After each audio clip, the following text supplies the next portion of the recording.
I think the important thing to begin with is that private equity as an asset class in the rest of the world, mainly in the West and in Europe, it's well developed.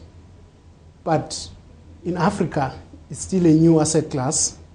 And as our role as DFIs is to assist where there is a market failure or where there is a kind of an asset class that has to be introduced to the market.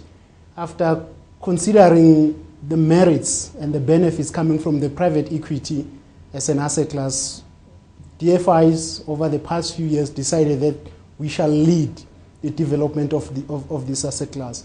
And by that I mean we looked at the issue of the basics, providing capital to these fund managers.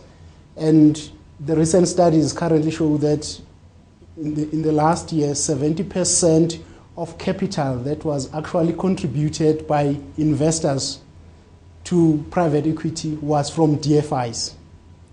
And besides provision of capital, we go further and then say we also need to develop within the African continent skills, expertise in private equity, such that we don't depend on fund managers coming from outside the continent. So part of that, as DFIs, we always insist that, or we provide preference to fund managers who are either locally based in the African continent, or in the case of international fund managers, they should have offices in the continent. And in that way, we know there will be a transfer of skills, and in the future, we will then find ourselves with a base of capable individuals to run the sector or the industry forward.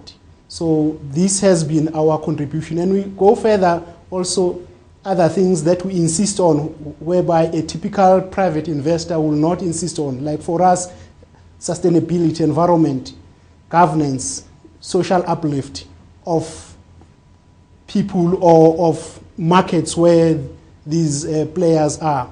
We make sure that there is sustainability, and then we contract that in our agreements with these fund managers. So in that way, I say we are important in ensuring that this asset class goes forward, and then at some stage we hope that it will be able to operate without that much need or dependence on the DFIs in the future.